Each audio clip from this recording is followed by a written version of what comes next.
Olá, uma ótima tarde para você. Nós estamos começando o segundo dia da série de programas especiais Agropecuária do Futuro, que desde ontem vem discutindo o constante desenvolvimento do agronegócio sobre temas relacionados ao meio ambiente, impactos sociais, governança, que são aí os três pilares do ESG.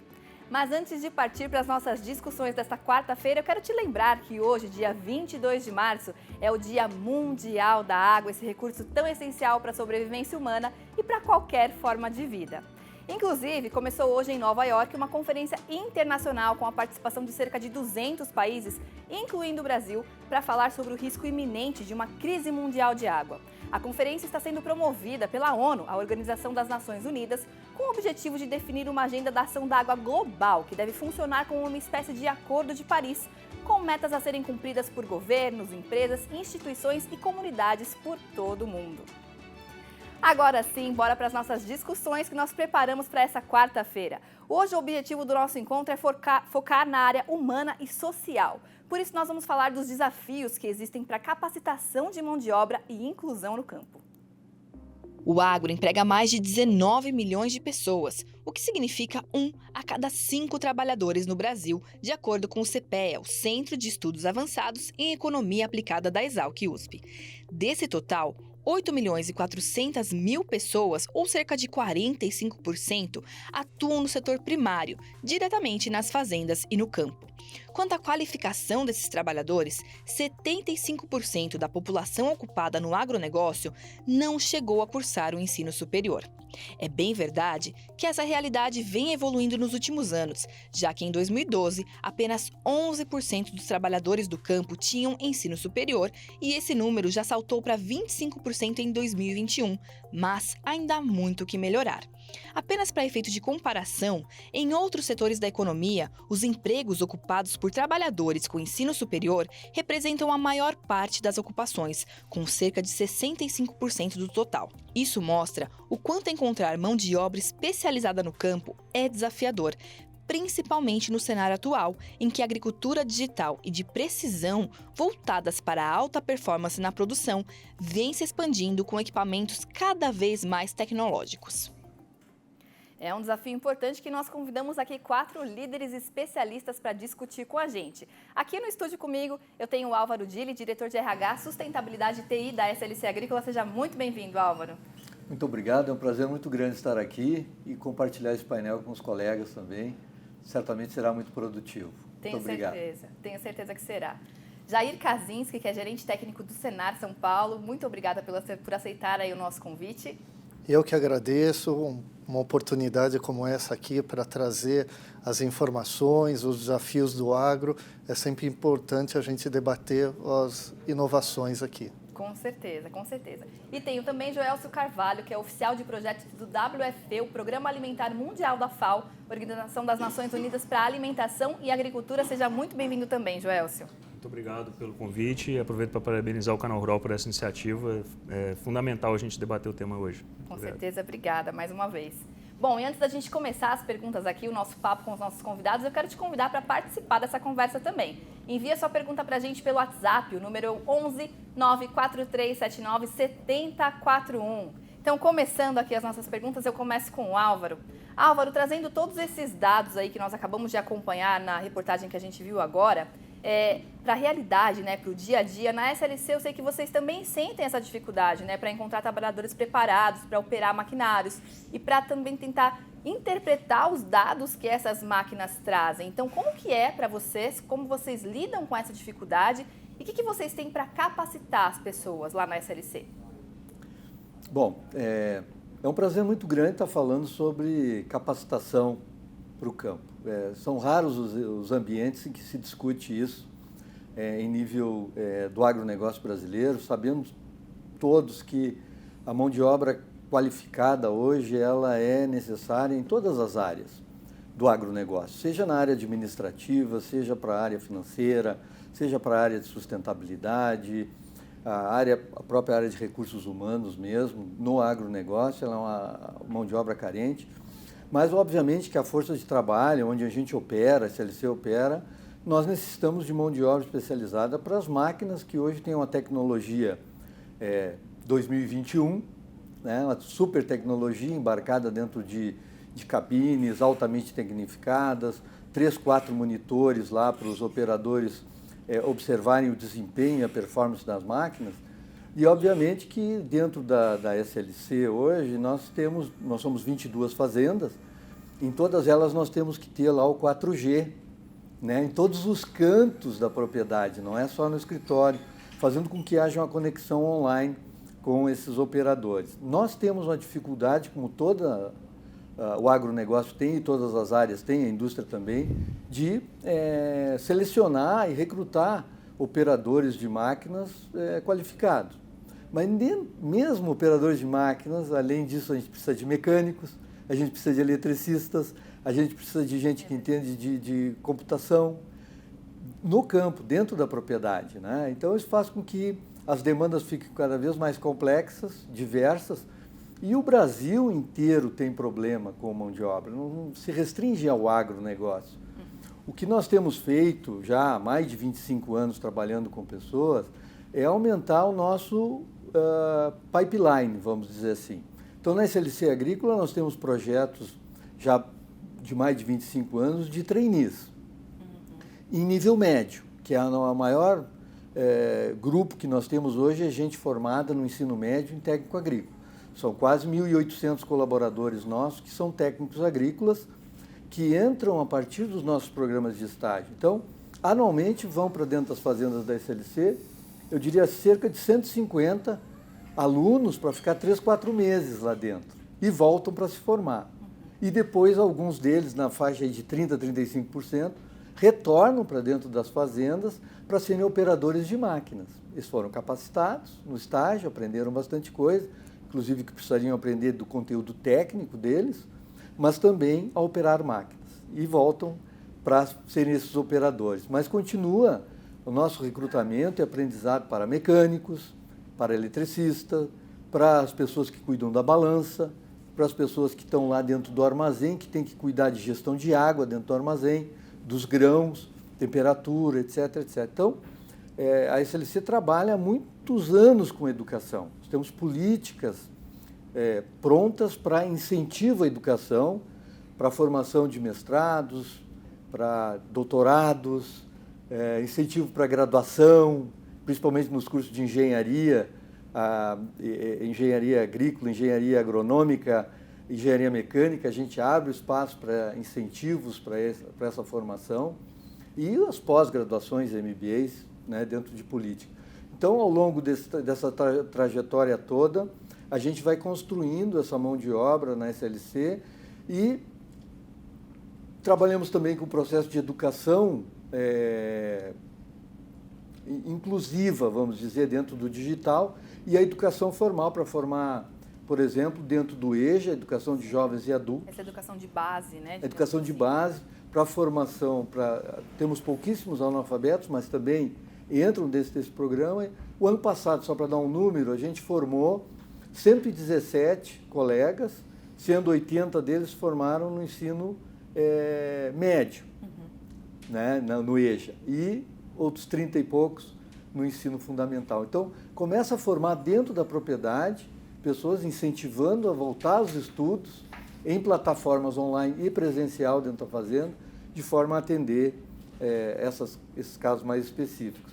Mas trazendo para o técnico, a gente está também em parceria com a Universidade John Deere, onde a gente forma mecânicos, eletricistas, o próprio operador de máquina também dentro dessa universidade. Enfim, temos uma série de oportunidades dentro da SLC que vai cumprindo o seu papel. Para ter uma ideia, das nossas lideranças hoje, nós temos cerca de 70% dos líderes são formados dentro de casa, de todas as lideranças, né?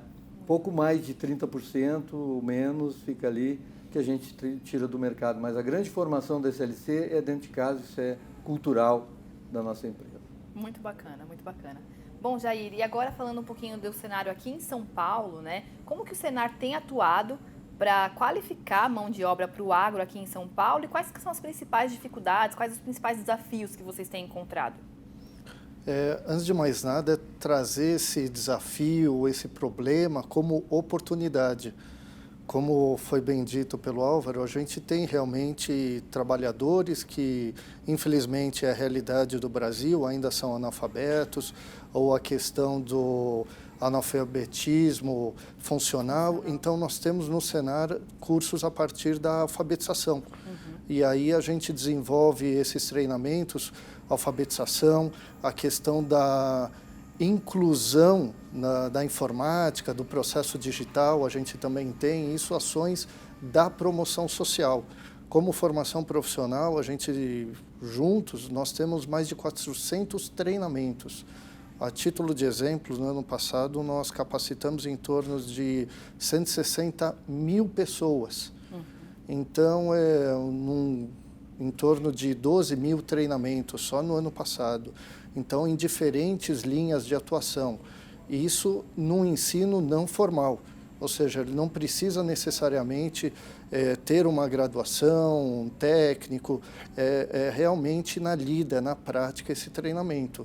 Isso para operadores de máquinas, programas como turismo rural, treinamentos focados em comercialização. Muito surgiu disso no pós-pandemia ou durante a pandemia, a questão da comercialização online e como fazer isso para o produtor. Então, é sempre uma linguagem muito simples, é traduzir. E o desafio que nós temos são os nossos instrutores, é capacitar quem vai lidar com esse público.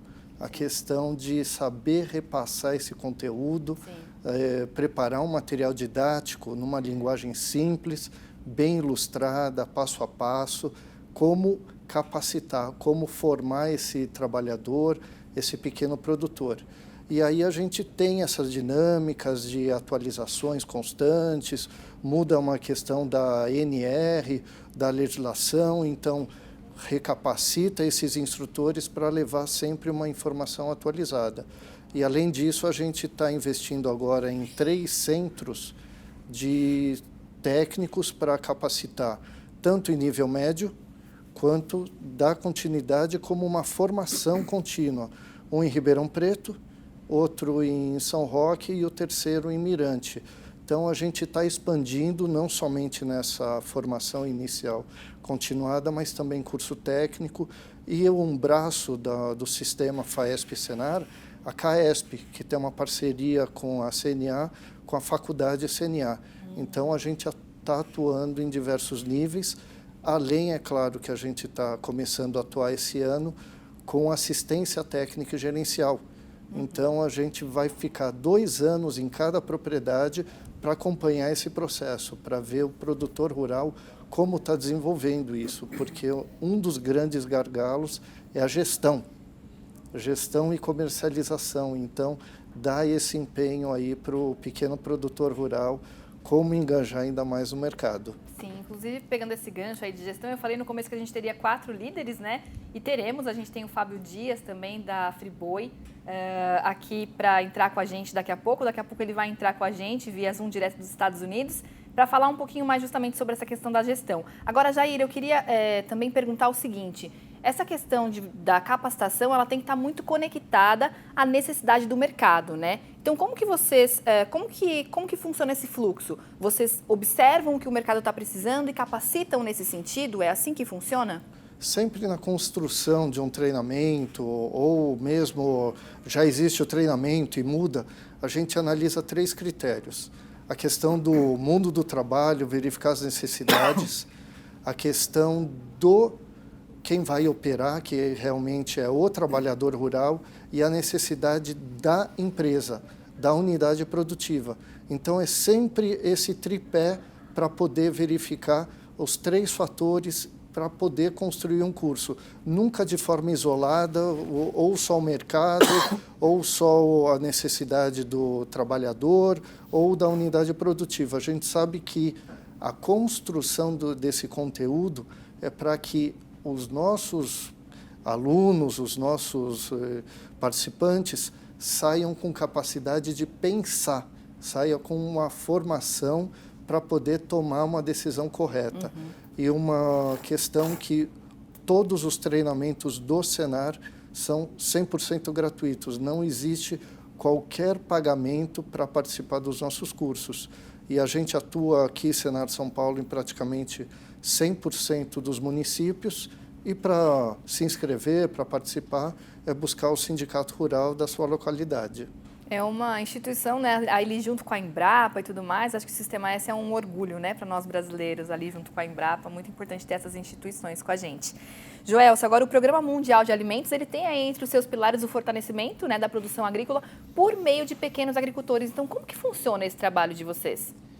Bom, no nosso caso, eu acho que ele vem na mesma linha, né, dos grandes produtores, só que com uma complexidade adicional no sentido de que a gente está falando de que pequenos produtores, muitas das vezes, eles têm que unificar todas essas capacidades, né? Por uma falta de poder aquisitivo, por uma dificuldade propriamente de trazer para a operação, né, da sua propriedade outras capacidades externas, né? Então, eu acho que aqui a gente vive alguns níveis, né, de desenvolvimento, né, de formação que são importantes. E, bom, o Programa Mundial de Alimentos, ele é uma agência especializada em ajuda humanitária, né? Nós trabalhamos com um programa de emergência anualmente. Ano passado nós atendemos a 158 milhões de pessoas com distribuição de alimentos. E esses alimentos, eles têm que ser originados de algum local, né? Então, existe um trabalho dentro do PMA para ampliar o número de compras locais, né? A gente estabeleceu em 2019 uma meta de 20%, mas que ainda grande parte dessa produção ela é comprada em outros países. Trazer esses 20% significa trabalhar diretamente com esses produtores, tanto no manejo produtivo como também na sua governança, né? No processo de gestão da sua propriedade, no entendimento dele como um ser ativo, econômico e social, né? Nesse ponto, a gente tem trabalhado, e eu acho que aqui vale ressaltar que no Brasil, apesar do Programa Mundial de Alimentos ser uma agência diretamente voltada para a logística, para a entrega de alimentos, distribuição, né, de rápida eficiência, ele tem um componente que é para a parte de desenvolvimento, né, que é para a parte de trabalhar capacidades. E o Brasil ele tem um escritório, um centro de excelência contra a fome, inclusive está localizado em Brasília, que ele trabalha especificamente trazendo o que o Brasil tem em termos de experiência, e aí na agricultura tropical, né, nós temos aqui o orgulho de falar que o Brasil é um protagonista, né? Então, de fato, a gente tem recebido muitas demandas de outros países, principalmente na América Latina, na África também, no continente africano, né? Ao longo dos últimos 10 anos que o Centro de Excelência vem trabalhando, nós já assessoramos mais de 40 países por conta de demandas recebidas desses países em querer conhecer a agricultura brasileira, querer conhecer o que é feito aqui em termos de produção, e que isso eu acho que é uma grande honra para todos nós, inclusive eu como brasileiro. Com certeza. Mas esse processo de formação, a gente tem que trazer ele acompanhado dessas práticas, porque não adianta, o Brasil tem esse meio de produção, basta desenvolver isso do mesmo modo nesses países que a gente vai conseguir levar esse êxito, né, em termos produtivos. E eu acho que, assim, para todos os problemas que nós temos, né, como foi falado aqui, para os grandes grupos, no processo de formação, né, de profissionais técnicos, a gente tem um grau de complexidade ainda maior quando a gente coloca agricultores familiares, pequenos produtores, porque se for considerar o Brasil, o IBGE, o último censo agrícola, que foi de 2017, nós temos mais de 5 milhões de unidades agrícolas no país, das quais 4 milhões são de pequenos produtores. Sim. Então, a gente está falando de um público que muitas das vezes tem uma idade avançada, superior a 60 anos, você está falando de um relevo geracional, onde você tem jovens que não estão diretamente interessados em seguir naquela atividade pelo fim, né, específico de manter a propriedade. Sim, eu acredito, né, até que por ver o sofrimento, digamos assim, da família, né? Claro. Acredito que se essa família tem mais poder aquisitivo, tem mais qualidade de vida, e se incentiva também o jovem, né, a continuar no campo. Perfeito, perfeito. Bom, eu me coloco nessa condição, eu sou filho de agricultor familiar e hoje eu não estou lá, estou aqui dando uma entrevista, então realmente tem uma questão por trás, que é justamente o fato de não se ter essa percepção de construção de oportunidades para aquele jovem no campo, né? Muitas das vezes. Então, como que você consegue trazer como a gente estava falando aqui nos bastidores, né, a comodidade, né, para que esses jovens possam conviver em sociedade, basicamente. Né? Como que a gente consegue trazer esse agricultor e até mesmo o entendimento da sociedade sobre o que é a produção rural, para também trazer esses profissionais para o meio rural. Né? Eu acho que hoje a gente vive um misto, né, de certo modo, atraso, né, em ter que construir todos esses processos de formação, de criação desse senso de indivíduo e de coletivo, mas do outro lado também tem um nível de desenvolvimento tecnológico que começa a gerar interesse por parte, principalmente, né, de carreiras que até 10, 15 anos atrás eram completamente impensáveis no meio rural, né? Se a gente está falando de eletrônica, a gente está falando de ciência de computação, de marketing digital, a gente está falando de uma série de novos elementos que hoje a agricultura precisa, né, e que está se inserindo nesse processo também. Perfeito, Joelce. Bom, agora a gente já tem o Fábio aqui com a gente, Fábio Dias, diretor de relacionamento da Friboi, e ele já está aqui com a gente. Fábio, você ouve a gente bem? Eu ouço sim. Boa tarde, pessoal. Muito boa tarde, Fábio. Seja bem-vindo aqui à nossa conversa, ao nosso bate-papo. A gente falou bastante aqui, a gente está falando bastante sobre capacitação, inclusão no campo. E surgiu aqui já, né, a gente falando sobre a questão da gestão das fazendas, que é importante, além da gente capacitar as pessoas, a gente também ter essa gestão de pessoas dentro da propriedade. Então, falando um pouquinho aí sobre isso, a Friboi ela tem um projeto de educação em tecnologia para promover uma produção de carne mais eficiente. Então, eu queria que você explicasse para o nosso público um pouco mais sobre como funciona esse projeto de vocês. Acho que caiu o Fábio Dias. Acho que não temos mais ele, né? Tá bom. Bom, daqui a pouco a gente vai continuar tentando contato com ele. E aí, ele entrando, a gente chama ele aqui de volta para essa conversa. Então, continuando, Álvaro, você falou um pouquinho ali no começo, né, sobre toda a questão de vocês incentivarem a capacitação de jovens e adultos. E eu tive o prazer de estar na SLC e ver um pouquinho disso de perto. E eu achei muito bonito que vocês incentivam realmente, dão material, levam esses alunos até a escola. Então, eu queria que você falasse um pouquinho mais sobre isso, sobre essa cultura de vocês. Tudo é uma jornada. A gente não consegue nada do dia para a noite, especialmente quando nós estamos tratando de educação. Educação é sempre um processo longo de aprendizado. Quando a gente fala dos jovens, das famílias, dos filhos, segue o ciclo normal de aprendizado, porque normalmente nas pequenas comunidades existe a escola e normalmente é apoiada também pelo nosso grupo de voluntariado, nossas ações sociais apoiam essa escola, usam a nossa inteligência lá e a nossa força até para melhorar a escola, pintura, etc., a própria grade de conteúdo ou mesmo da alimentação, formação de hortas locais.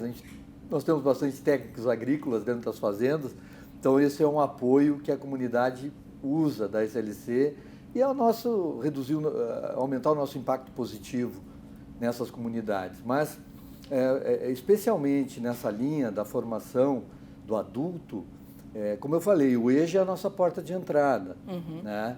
Mas nós temos também, dentro da SLC, já há muitos anos, o programa de trainees, por exemplo, dentro da empresa. Hoje a gente tem mais de 36 trainees de engenheiros sendo preparados dentro da empresa para assumir posições de liderança. Nós temos também outros líderes sendo preparados e treinados o tempo todo dentro desse processo de uma academia de líderes que a gente fala que tem a sua trilha dentro da SLC agrícola, né? Sim. Então, à medida que a gente consegue recrutar essas pessoas para a empresa, eles entram dentro da empresa e passam a fazer uma integração e também acessar essas escolas, né, online, normalmente, dentro do processo de inclusão digital, para poder ir se aperfeiçoando na sua capacidade de liderar pessoas. Líder que lidera líder, que é o grande desafio para frente. Juntamente com o empoderamento feminino, por exemplo, que também tem uma trilha especial dentro da SLC, nós temos avançado muito, né? Hoje, bem ou mal, né, hoje 16% da nossa força de trabalho é feminina. É pouco. Nós queremos lá 20%, 25%, quem sabe no futuro, incentivando. Então, há um incentivo para as mulheres que estão se formando e querem trabalhar no campo. O grande desafio continua sendo como é que o campo se torna atrativo para essas funções, né? não só para a mulher, mas também para o homem. O Brasil passou do meio rural na década de 50, né, e migrou para a cidade. Hoje nós temos mais de 83, 85% aproximadamente da população brasileira é urbana. Então, como é que a gente leva esse pessoal de volta, digamos atrai? assim, né? Que mecanismos a gente utiliza? Se antigamente nós precisávamos ter lá um campo de futebol, um clube, que tem que ter ainda, bocha, essas coisas todas, para o pessoal ter alguma coisa para fazer na hora de lazer, né, na qualidade de vida que precisa ter no campo, não é só trabalhar o tempo todo, tem que ter essa forma. Hoje precisa ter conexão. Nós precisamos ter conexão hoje dentro dos alojamentos. Não é só na sede, no escritório. Desculpa, no escritório. É também nos alojamentos, em todos os cantos da fazenda, para que essas pessoas que migrem para lá tenham acesso à informação. Posso se comunicar com os pais, posso falar com a namorada, enfim, ter todo esse aprendizado até dentro do próprio alojamento ou dentro da sala de inclusão. Então, é necessário mudar um pouco essa perspectiva e dizer, olha, o campo é tão atrativo quanto a cidade. Remuneração é muito importante, né? A carreira, as pessoas hoje entram numa empresa em busca de um propósito, de uma coisa boa. Não é só salário, carreira, etc. Eles querem saber por que estão ali. Então, no agronegócio, estão ali para quê? Para produzir alimentos. É nobre a causa. Propósito, né? Um propósito, né? É nobre. Com certeza. O propósito é importante, né? Ter um sonho, ter carreira. A gente sempre fala, e há muito tempo eu falo isso, né? Na SLC Agrícola, a gente não contrata para a pessoa só fazer o básico durante um mês.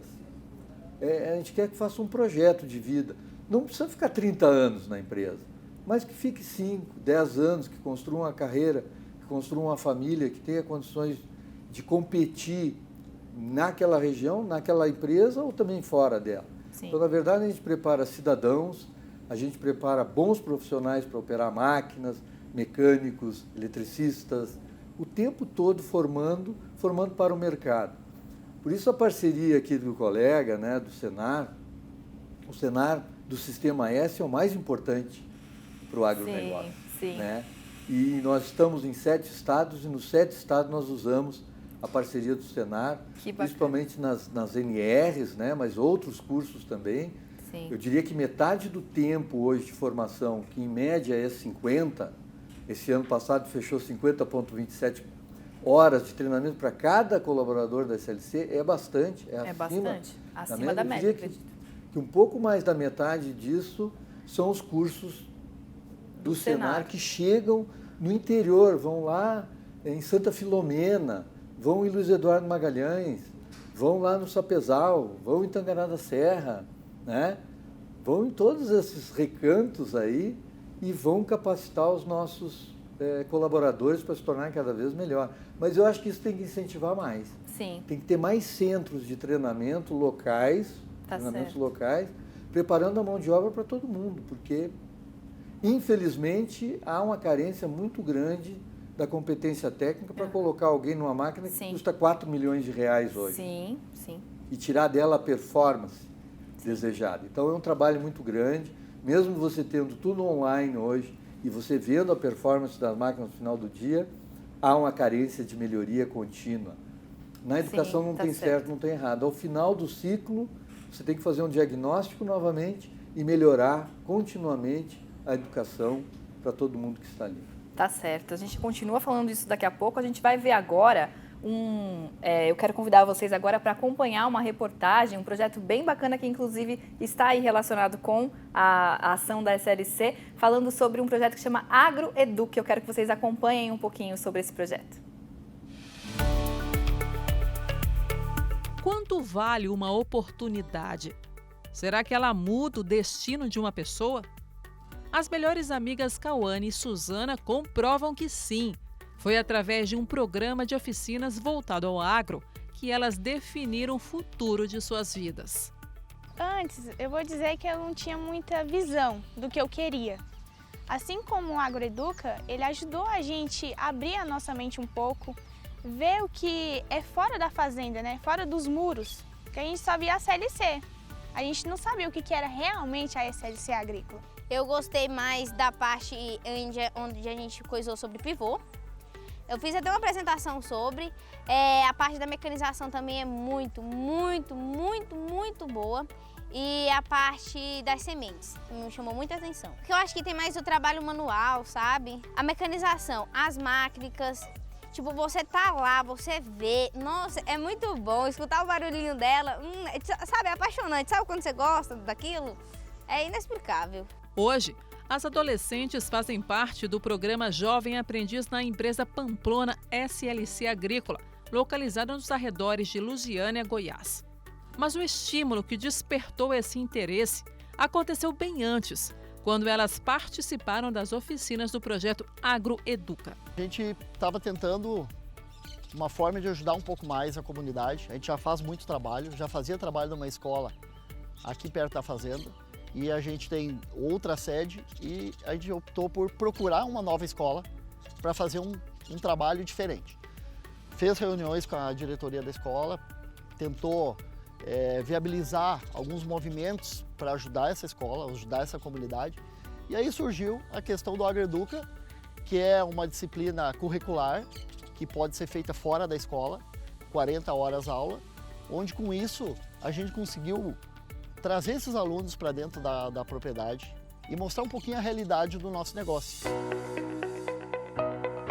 O Agroeduca trouxe mudanças significativas para o cenário da escola e da comunidade. O curso todo foi executado em 8 módulos. Em cada módulo seria um conteúdo diferente. Então, como que era a mecanização, o que era a telemetria, então como que ia ser a questão do processo, dos IPIs, o que era a segurança de trabalho. Então, assim, cada aula tinha um conteúdo a ser desenvolvido. E esse conteúdo, né, seria com um colaborador diferente, mostrando realmente o que é trabalhar dentro do campo. O projeto teve início no ano passado e foi direcionado aos estudantes do ensino médio. Ao todo, 18 alunos participaram da iniciativa.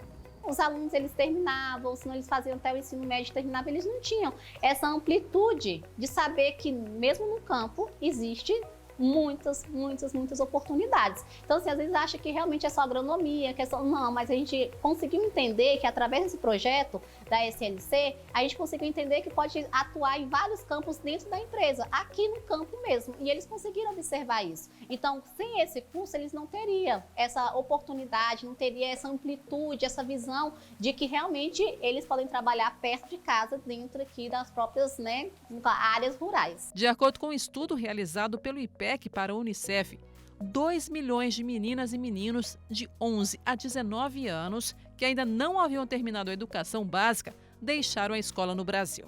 Realizada em agosto do ano passado, a pesquisa ouviu meninos e meninas de todas as regiões do país e mostrou que a exclusão escolar afeta principalmente os mais vulneráveis. No total, 11% dos entrevistados não estão frequentando a escola. O projeto contribui para mudar essa realidade e olha só o que mais se escuta dos alunos. Eles diziam assim, que parariam no ensino médio. Primeiro pela dificuldade, né, de transporte, de portas abertas, né, nessa região para eles.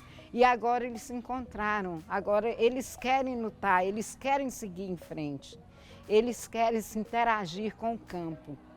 A iniciativa Agroeduca surgiu a partir do GAS, grupo de voluntários da SLC Agrícola que deseja fazer diferença para a sociedade. Inclusive, em 2023, vai completar 2 décadas de vida. Mais do que estimular oportunidades de trabalho no campo, o projeto enche de esperança e de novos horizontes vidas como a da Cauane e da Suzana. As meninas já sonham com um futuro muito promissor pela frente. Espero daqui a uns anos estar formada, realizando meus sonhos, com uma casa, sabe? Me sentir realizada, tanto no meu serviço como pessoalmente, em tudo. Eu espero crescer dentro da empresa, continuar trabalhando aqui, aprendendo cada dia mais e daqui a uns anos contar que eu cheguei aqui como uma jovem aprendiz e eu estou efetivada na empresa. Meus pais eram produtores de Voltamos. sistema integrado. Bom, que bacana ver essas meninas aí cheias de sonhos, né? Inspirador. Espero que realmente a vida delas seja incrível, inclusive com essa essa vontade que elas têm de ajudar, de fazer os próximos crescerem também. Então, muito bacana ver aí essa reportagem. Parabéns, Michele e Renato Medeiros, por essa reportagem bem bacana. Bom, agora a gente falando aqui com o Jair. Jair, o Álvaro citou que uma das questões importantes, né, é o campo ser atrativo para os profissionais continuarem, permanecerem por ali. Como que você vê essa questão? O campo é atrativo hoje? O que a gente podia fazer para ser mais atrativo? Bom, o campo é atrativo a partir do momento que tem renda. O produtor rural precisa de renda, por isso da importância da gestão. Porque muitas vezes a questão de aplicar o agrotóxico pode ser um fator do prejuízo ou da geração de renda. A tomada de decisão interfere diretamente na renda desse produtor. Sim, é claro que a cidade tem diversos atrativos. A questão de quem não quer ter um supermercado com diversos produtos próximo da sua propriedade rural, um médico, um hospital. Sim, mas nós temos a qualidade de vida também no meio rural. E uma das questões que o Senar se envolve diretamente é fossa cética, a questão de saúde. Nós temos um programa específico promovendo a saúde no campo. Então, leva questões de saúde preventiva. Que foi falado também a questão do protagonismo da mulher. Não adianta só o homem trabalhar, qual que é a função da mulher no dia a dia, como que ela atua. E aí a gente tem uma comissão na FAESP, que é as semeadoras do agro, que realmente isso a gente está indo no interior, motivando essas questões, porque aí a gente trabalha com artesanato também, turismo rural, então são uma série de ações que, para poder gerar renda, trazer melhoria da qualidade de vida. A gente sabe que a capacitação, a melhor qualidade de vida andam juntas e de mão dada. Sim. Então, realmente, a gente precisa investir, sim, na capacitação. Antes, as outras gerações colocava que era uma faculdade, uma capacitação para o resto da vida. Hoje, contínuo, diversas capacitações para toda a vida. Então, o aprendizado tem que ser contínuo. E uma outra questão que a gente vê, o mundo digital, o mundo se tornando cada vez digital, a força de trabalho migrou para a ponta dos dedos. E com isso migra também a renda. Quanto mais próximo da mão, aumenta o salário. Porque muda também essa questão da capacitação. Não é somente um trabalho braçal. Então, isso envolve muito de se estar capacitando continuamente. Com certeza, com certeza. E, Joel, se a gente também, para além dos desafios aí, né, de dentro da porteira, como que o fortalecimento da produção agrícola do pequeno produtor, como que isso contribui para a questão da segurança alimentar, né, para além da capacitação apenas, né? O Jair falou agora sobre essa questão de segurança alimentar, de saúde no campo, né, de cuidados ali no geral. Então, eu acredito que a segurança alimentar, muitas vezes no interior, seja também uma questão, né? Como que isso fortalece a segurança alimentar? Bom, você toca num ponto que é crítico, né? Que é realmente num ambiente rural, que é, né, por unanimidade, o local onde se vai ter a geração de alimentos, né? Não só para autoconsumo, como também para venda. A gente precisa garantir com que, de fato, esses produtores, né, essas famílias, elas possam ter capacidade de produzir e de subsistir, né? Então, quando a gente está falando de segurança alimentar, a segurança alimentar ela se dá em 4 pilares, né? A gente tem que falar em disponibilidade de comida, a gente tem que falar em acesso, né, daquela pessoa poder consumir, a gente tem que falar em qualidade desse alimento, né, e a gente tem que falar na segurança em si, né, de perspectiva dessa pessoa ter de consumo. Produzir alimentos, a gente costuma falar, né, nos treinamentos que seja talvez a atividade mais arriscada, né? Muitas pessoas gostam de falar que mercado financeiro, derivativo, é um produto de alto risco, mas nada é mais arriscado do que um produtor pegar o seu capital, colocar debaixo da terra e ficar sob as condições que não são controladas por ele. Chuva, sol, né? Você tem problema de erosão, você tem problema de furacão em alguns territórios, você tem problema de terremoto agora, como aconteceu na Turquia. Sim. Você vai ver o nível de desabastecimento que acontece numa região dessa. Então, a produção agrícola é uma atividade altamente arriscada. E minimizar risco se dá por meio de conhecimento. Né? Você conhecendo o processo onde você está, você melhora o seu modo, né, de manejo dentro daquela atividade. E a gente está falando de uma população que, por estar no ambiente rural, a pobreza rural ela é mais intensa do que a pobreza urbana, do ponto de vista de segurança alimentar. Porque a gente pega agora, nós estamos vivenciando uma situação de emergência humanitária, que é o caso do povo Yanomami, por exemplo, né? Porque por conta da contaminação dos rios, né, por mercúrio, existe uma dificuldade de plantio, basicamente. Sim. Então, como que a gente consegue construir condições para a produção num ambiente que, teoricamente, é apto para aquilo, né? Mas que a gente não consegue devido a diversos fatores. Mas voltando para o tema de formação e de produção, o que a gente precisa entender qual que é o nível de aptidão que as áreas e que os produtores têm dentro daqueles territórios para poder ou autoprodução, né, consumo de boa parte daquilo que vai garantir a sua segurança alimentar e o excedente ou o que for necessário ele adquirir de outros locais, né? Por exemplo, no supermercado, comprar um macarrão que ele não produz, ou comprar um arroz que ele não produz e complementar, no caso, aquela dieta dele, para garantir que ela seja nutritiva, que ela seja saudável. Mas tem locais que a gente não tem essa capacidade de ter uma produção ampliada, de produzir todos os tipos de alimentos que são necessários numa dieta equilibrada. Então, como que você pode especializar num certo tipo de produção ou de atividade, né? E aí não necessariamente é somente no âmbito de produção de alimentos, mas como muito bem coloca a questão de turismo rural, a questão de atividades econômicas que o campo pode gerar, né, a partir talvez até mesmo, não sei, energia...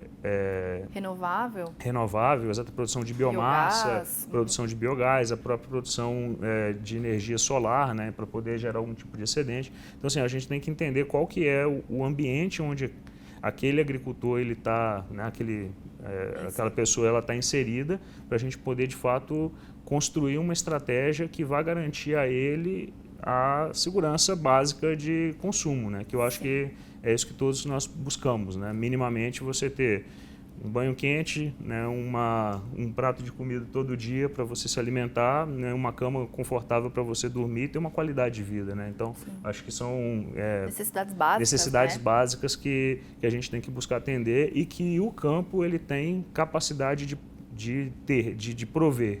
Sim. Só que, para isso, você precisa aplicar conhecimento. E, para aplicar conhecimento, você tem que ter um processo de formação estruturado nesse ponto. E aí, nessa aplicação de conhecimento e nessa geração de outras possibilidades de renda para o produtor, eu acredito que entra também a tecnologia. E é uma dificuldade no sentido tanto financeiro, de investimento, quanto no sentido de possibilidade eu diria assim, de destreza, né, das pessoas para mexer com essa questão, já que você falou no começo que praticamente boa parte ali das pessoas que trabalham no campo são produtores já com um pouco mais de idade, né, com mais de 60 anos e tudo mais. Então, como que funciona? Quais essas duas dificuldades seriam as principais na sua visão, assim?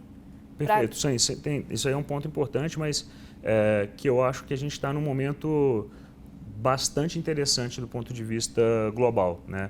O próprio Programa Mundial de Alimentos, nós temos um hub de inovação chamado Innovation Accelerator, que ele busca trazer soluções de inovação, não necessariamente com alto grau de tecnologia, mas a gente busca mapear no mundo todo, né, soluções que tenham potencial de trabalhar nesses canais de combate à fome, logística, melhorar processos para a gente poder chegar mais rápido e atender mais rápido pessoas em necessidade, né? Mas quando a gente traz para esse contexto de como a tecnologia pode ajudar, eu acho que é importante ressaltar que é a primeira vez na história da humanidade que, do ponto de vista de tecnologia, eu acredito que o nível de investimento para você ter acesso a certas informações ele é muito menor hoje. Então, assim, para você ter um nível de produção com um certo grau de autonomia nos anos 60, 70, 80, você precisava fazer um investimento num trator, numa máquina pesada, que isso limitava quem poderia ter acesso a isso. Sim. Porque você tem um custo de pagamento, né? Você tem, né, tem todo um processo de investimento que limita, de fato, né, e que muitas das vezes os agricultores pequenos eles têm que se unir em associações ou cooperativas para poder ter aquele mesmo bem, para poder diluir aquele custo. Atualmente, se você for olhar, e aí por isso, novamente, como outras profissões hoje podem olhar melhor para o agro, se você olhar, por exemplo, um microprocessador que tem a capacidade, por exemplo, de fazer um pluviômetro digital para você ter a medida exata da água na sua propriedade, ele custa hoje R$50, R$60, né? Desde que você aplique conhecimento. Nossa. Obviamente que nós temos empresas, startups que trabalham já esse encapsulamento dessas tecnologias e oferecem um serviço mais ampliado, mas a capacidade de você coletar dados hoje, de você trabalhar melhor essa informação, não é mais uma necessidade de alto investimento como se tinha no passado. Mas para isso, novamente, a gente precisa trazer outras habilidades que até então não eram internalizadas na área rural e isso é possível de se fazer de um modo unificado, né? O que eu quero dizer com isso é o seguinte: não necessariamente a gente precisa de ter uma solução individualizada, né? Que cada agricultor, mesmo que ele tenha uma idade mais avançada, ele precise manejar aquela solução. Nós temos sistemas de assistência técnica, nós temos processos de formação, como é o caso do Senar, né? As EMATES no Brasil, que fazem um trabalho também diretamente com os agricultores familiares, que elas são extremamente relevantes nesse processo de difusão de informação, né? Então, acho que com pouco investimento hoje, nós conseguimos gerar um impacto muito maior para esse tipo de ator social, né, que é o agricultor familiar, do que a gente deveria ter há 15, 20 anos atrás. Então, acho que muitos problemas já foram superados, só não foram ainda corretamente socializados, distribuídos no meio rural. Que eu acho que é aí que está a questão. Como que a gente faz com que essas tecnologias mais baratas e imediatas já possam resolver problemas, né, que facilitem, que minimizem perdas e desperdícios na lavoura, que melhorem o processo de plantio na época adequada, que não fique somente numa informação de uma estação meteorológica que está no centro de uma cidade ou num território a 200, 300 quilômetros daquela propriedade, né? Até porque se você for pegar numa cidade, chove num bairro, não chove no outro, né? Imagina 200 quilômetros de distância, como pode ser informação. Então, muitas informações hoje já são de bastante...